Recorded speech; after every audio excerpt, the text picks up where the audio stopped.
CBS திட்டம் நிறுத்தம். நீலகிரி மாவட்ட ஆட்சியர் அலுவலகம் முன் வருவாய் கிராம ஊழியர்கள் கண்டன ஆர்ப்பாட்டம்.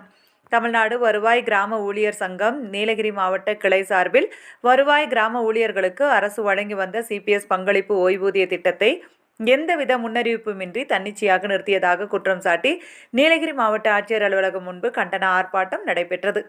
சங்கத்தின் குற்றச்சாட்டுப்படி நீலகிரி மாவட்டத்தைச் சேர்ந்த உதகை மற்றும் கோத்தகிரி வட்டாட்சியர்கள் மற்றும் சம்பந்தப்பட்ட கருவூல அதிகாரிகள் இணைந்து வருவாய் கிராம ஊழியர்களின் சிபிஎஸ் பங்களிப்பு தொகையை முன்னறிவிப்பின்றி நிறுத்தியுள்ளதாக தெரிவிக்கப்பட்டுள்ளது. இந்த நடவடிக்கையால் மாவட்டம் முழுவதும் பணியாற்றி வரும் நூற்றுக்கணக்கான வருவாய் கிராம ஊழியர்கள் பாதிக்கப்பட்டுள்ளதாக சங்கம் தெரிவித்துள்ளது.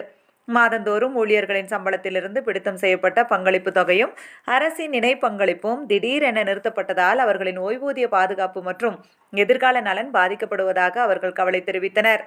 ஆர்ப்பாட்டத்தின் போது பேசிய சங்க நிர்வாகிகள், சிபிஎஸ் திட்டம் என்பது ஊழியர்களின் முதிய வயது பாதுகாப்புடன் நேரடியாக தொடர்புடையது.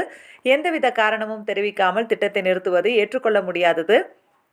உடனடியாக சிபிஎஸ் தொகை மீள வழங்கப்பட்டு நிலுவைத் தொகைகள் அனைத்தும் சேர்த்து செலுத்தப்பட வேண்டும் என்று வலியுறுத்தினர். மேலும் சம்பந்தப்பட்ட அதிகாரிகள் மீது துறை ரீதியான நடவடிக்கை எடுக்க வேண்டும் என்றும், கோரிக்கைகள் நிறைவேறாத பட்சத்தில் மாவட்டம் முழுவதும் தொடர் போராட்டங்கள் நடத்தப்படும் என்றும் எச்சரிக்கை விடுத்தனர்.